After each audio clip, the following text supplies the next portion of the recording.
L'invité café. Notre invité ce matin est Tepuaraori Teriitai, élu Tapura. Bonjour. Bonjour Ibrahim et bonjour à l'ensemble de nos auditeurs, qu'ils soient sur Tahiti ou dans nos îles.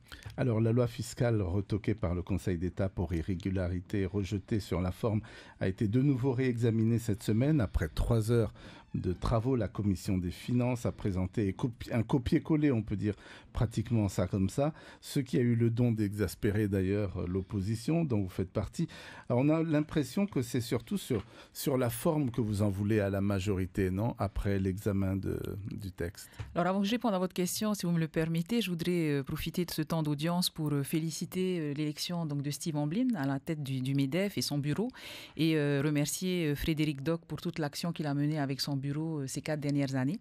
Donc effectivement, depuis un moment, on entend parler de ce recours que nous avons initié, puisque c'est effectivement Ahiria Porinitia et le Tapura Huir Atira qui ont formulé un recours contre la loi fiscale qui est passée, donc, qui a été votée à l'Assemblée de Polynésie en décembre 2023.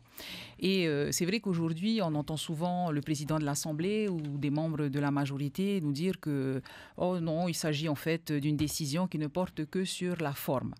Alors effectivement, dans le recours que nous avons placé, on a attaqué la forme, c'est-à-dire la procédure, mais aussi le fond.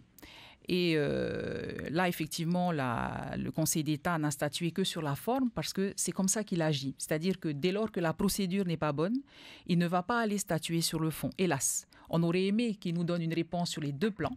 Mais aujourd'hui, il nous dit que déjà la procédure n'était pas bonne. Et c'est ce que nous avions dénoncé dès le début, puisqu'on n'avait pas envie de faire un recours, puisque le recours fait perdre du temps à notre pays. Et on avait alerté le président de l'Assemblée, on avait alerté le président du gouvernement sur le fait qu'il y a un règlement intérieur que nous avons écrit tous ensemble, majorité et minorité, et qu'on se devait de respecter ce règlement intérieur qui vient aussi garantir la démocratie au sein de notre Assemblée. Mais le président donc, de l'Assemblée est resté sourd à nos alertes et nous a même invités à faire ce recours. Peut-être qu'il ne pensait pas qu'on allait le faire. On l'a fait. Aujourd'hui, effectivement, le Conseil d'État a statué sur la forme, mais au-delà de la forme, c'était l'occasion aujourd'hui pour la majorité de revoir sa copie, puisque aujourd'hui, on peut faire un bilan à 3 mois. C'est d'ailleurs ce qu'on a demandé au ministre, parce que lorsqu'il est venu devant nous, on avait l'impression qu'il dévalorisait cette décision et qu'on l'embêtait plus qu'autre chose. Donc, ça a duré 4 heures, un peu plus que 3 heures quand même, 4 heures, où évidemment, ce ne sont que les élus de la minorité qui ont pris la parole, puisque la majorité semblait avoir reçu pour mot d'ordre de ne pas intervenir, y compris le président de l'Assemblée qui n'a pas du tout pris la parole. Et donc, on a eu des débats, on a demandé des comptes au ministre, mais qui n'était pas capable de nous faire, même pas de bilan d'étape, même pas de nous dire finalement est-ce qu'ils allaient profiter de ce recours pour améliorer les choses, écouter les professionnels. J'entendais là le reportage du MEDEF qui se plaignait de ne pas être entendu, parce qu'effectivement on ne peut pas décider tout seul, puisqu'on n'a pas une connaissance assez fine du domaine économique. On a besoin d'être éclairé par les acteurs économiques, et pour ça, il faut qu'on soit dans la concertation et qu'on tienne compte de ceux qui sont les professionnels des secteurs et qui travaillent là-dedans. Donc moi, j'avais alerté le ministre de l'économie sur la situation du BTP. Il m'a clairement répondu que j'étais alarmiste, que je criais au loup. Monsieur Lauré lui a dit que le loup était déjà dans la maison, mais apparemment, il ne le voit pas. Et tout ça, ça inquiète beaucoup, pas que la minorité, mais les acteurs économiques, et on l'entend là dans les différentes interventions des patrons. Le Conseil d'État peut examiner le fond? Alors, il peut l'examiner si à nouveau on fait un recours. Alors, on n'est pas là pour faire moult recours, ce n'est pas là notre objectif. C'est pour ça que, là encore, on interpelle le gouvernement en leur demandant de revoir leur copie, comme je le disais à l'instant, et de profiter de cette fenêtre qui leur est offerte pour rectifier ce qui peut être rectifié, puisqu'ils peuvent faire un bilan. Donc, on a eu l'impression d'être un peu entendu par le président Broderson, puisque lorsqu'il est intervenu depuis Singapour, il a laissé entendre que des amendements nous seraient proposés. Alors, on avait eu espoir que ce soit fait en commission, sauf qu'en face de nous, on avait un ministre qui n'était pas du tout sur la même longueur d'onde. C'est peut-être le décalage horaire, la distance avec Singapour, enfin je ne sais pas, mais en tout cas, il ne parlait pas du tout comme son président. Et donc, on nous a laissé peut-être entendre qu'en séance, on aurait des amendements. Donc, nous, on a demandé des chiffres parce qu'en tant qu'élu, on a le droit d'être informé sur ce qui motive les décisions et dans le domaine économique, dans le domaine financier. Ce sont des chiffres qui peuvent motiver justement des lois de pays et des décisions fiscales parce qu'il y a des incidences à la fois lorsqu'on met des nouvelles taxes et à la fois quand on fait des exonérations. Et surtout, moi je les ai alertés sur le fait qu'on aurait dû avoir en même temps que cette loi fiscale un collectif budgétaire. Puisque là, avec l'annulation de la loi, on a 3 mois de recettes en moins. Donc aujourd'hui, le budget de la Polynésie est déséquilibré. En tout cas, il va le rester jusqu'au vote d'une nouvelle loi. Mais tout ça, ça va prendre au moins 15 jours pour le vote et la promulgation, on a pour 1 mois. Donc 1 mois où notre budget du pays est insincère. Et ça, c'est inacceptable. Et il manque combien? Alors, on parle d'1,7 milliard, d'autres 400 millions. Alors, la divergence des chiffres, c'est à cause, en fait, de la période. 1,7 milliard, c'est ce que rapporte cette loi fiscale sur une année pleine. Comme je vous disais, le manque à gagner aujourd'hui, il est sur 3 mois. Donc, lorsqu'on fait 1,7 milliard, alors 1,7 milliard, c'était les recettes que devait rapporter cette loi fiscale. Mais à côté de ça, il y avait 400 millions d'exonération, puisqu'il y avait des personnes qui bénéficiaient d'exonération pour l'achat de terrain, par exemple, les droits d'enregistrement à hauteur de 400 millions. Donc, on fait 1,7 milliard moins 400 millions, ça fait à peu près 1,2 milliard, 1,3 milliard. Vous divisez ça par 12, ça vous fait à peu près 150 millions par mois, multiplié par 3, on est à peu près à 400 millions. Voilà, je vous parle à la louche. C'est pour ça qu'il y a cette divergence de chiffres, mais en fait, ce sont les mêmes chiffres. L'impact réel sur les 3 premiers mois peut être effectivement estimé à peu près à 400 millions. Donc voilà, le trou aujourd'hui dans ce budget déséquilibré est à hauteur de 400 millions. Donc il aurait fallu que lors de la commission, on nous propose un collectif pour nous dire, bon, on prend par exemple dans les réserves du pays le temps de trouver des nouvelles ressources, mais pour que jamais notre budget soit déséquilibré.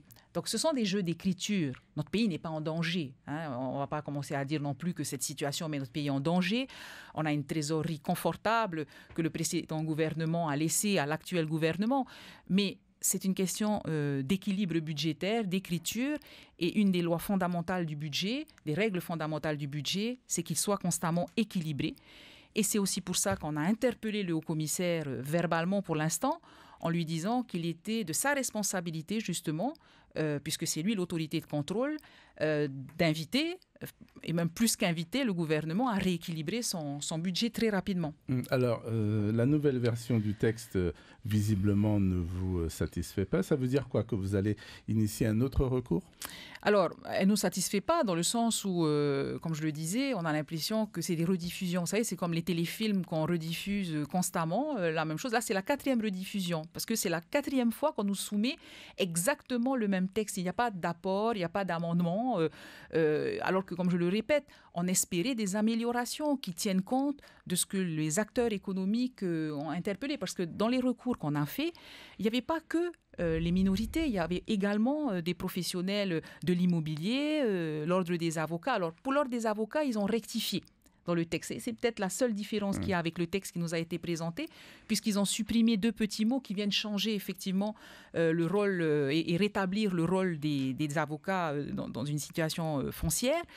Mais effectivement, il ne peut pas nous satisfaire. Donc, on attend la séance plénière qui devrait se passer le 11, puisque le 11 avril, on a l'ouverture de la session administrative et le président de l'Assemblée me confiait que certainement dans l'après-midi, on analyserait ces lois fiscales et d'ici là, donc le président du pays devrait être revenu, à moins qu'il y ait encore un voyage prévu d'ici là. Mais bon, normalement, et je l'espère de tout mon cœur, il sera parmi nous et j'espère qu'il rappellera son ministre à la raison et qu'il nous proposeront des amendements qui peut-être alors là seront conformes avec nos attentes et fera en sorte que nous soutiendrons ce texte. Voilà. Mais si, effectivement, il continue à être sourd et à rester dans le déni, eh bien, nous n'excluons pas, et quand je dis nous, c'est toujours en collaboration avec Aherea Purinitia, d'initier un recours, mais cette fois-ci sur le fond. Sur le fond. Et on verra là la position du Conseil d'État. Alors justement, avec Aherea Purinitia, le Tapura a fait bloc dans cette affaire. Est-ce que cela vous conforte, vous, dans cette idée de mettre en place cette plateforme autonomiste? La question avait été posée au sénateur Tevaro Fritsch. Écoutez sa réponse, il était l'invité du journal télévisé il y a 2 jours. Bien entendu, il faut qu'on continue de se rassembler.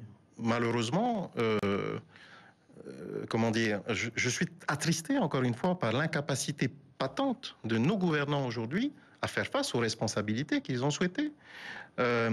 Si le Conseil d'État a annulé cette loi, c'est parce que la majorité ne respecte pas elle-même le règlement intérieur de l'Assemblée qu'elle a voté du fait de sa majorité. C'est ça l'indépendance? Ça veut dire qu'il n'y a plus de règles? Ça veut dire qu'on ne respecte pas ses propres règles? Ça fait peur. Donc oui, il faut continuer de nous rassembler, bien effectivement, mais aujourd'hui, pendant 4 ans, le Tavini Huiratira dirige notre pays. Voilà, c'était le sénateur Tevaro Fritsch. Une réponse un peu évasive, vous en pensez quoi?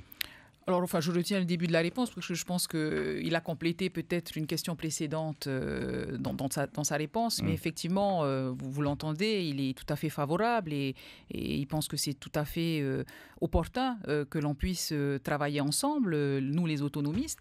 Et c'est vrai qu'on voit le travail très positif et la très belle collaboration qu'on a au sein de l'Assemblée avec Aherea Purinitia.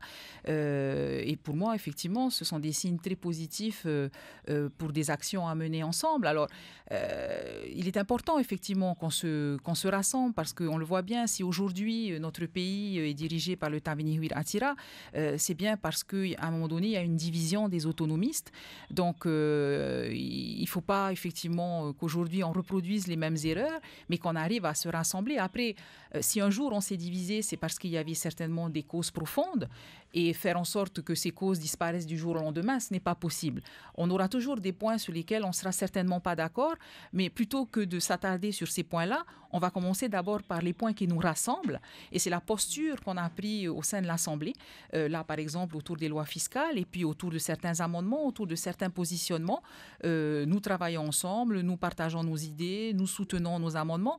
Donc aujourd'hui, le message positif, c'est que finalement, les autonomistes ne sont plus à s'entretuer entre eux. Au contraire, on fait bloc ensemble. Alors, pas pour récupérer le pouvoir, parce que, comme ça a été dit dans une des déclarations, le Tavini est là encore pour 4 ans. Même si on se rassemble à l'Assemblée, c'est pas comme ça qu'on va prendre le pouvoir au Tavini Huiratira. On n'est pas là.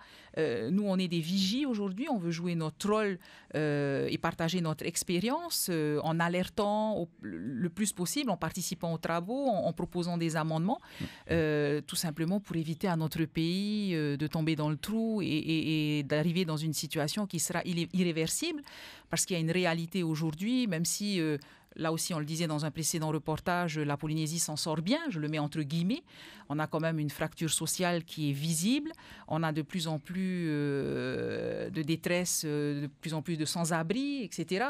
Et il est important pour nous de maintenir l'emploi. Et ça, c'est une réalité aussi. En ce moment, avec la baisse des investissements publics, on a une déperdition des emplois dans le BTP. Le ministre nous promettait une année 2024 meilleure que 2023 sur les 3 premiers mois de l'année 2024. Hélas, les chiffres nous montrent le contraire. Et tout ça, on avait alerté. Mais évidemment, si à un moment donné, on n'écoute pas les professionnels qui nous conseillent, eh bien, effectivement, on ne fait pas les bons choix. Et aujourd'hui, nous devons, les minorités, effectivement, de jouer ce rôle ensemble et puis d'avancer pas à pas vers éventuellement davantage de sujets qui nous rassemblent, mais en tout cas être les garants ensemble du bien-être de notre pays et de nos populations. Donc vous travaillez en tous les cas au rapprochement pour constituer cette plateforme autonomiste. Oui, on y va tout doucement parce que comme je le disais, à mon sens, c'est pas possible quand on sait les divisions qui ont fait qu'on s'est séparés, ce serait aussi se moquer un petit peu de nos électeurs que de dire non, finalement ça n'a jamais existé et puis on fait comme s'il n'y avait pas eu, on se remet ensemble. Non, on n'est pas là pour ça, on est là pour travailler dans un premier temps et ensuite faire en sorte que notre pays soit sur de bons rails et contribuer du mieux qu'on peut, et je le répète, avec l'expérience qu'on peut apporter. Voilà, prochain rendez-vous le 11 avril alors.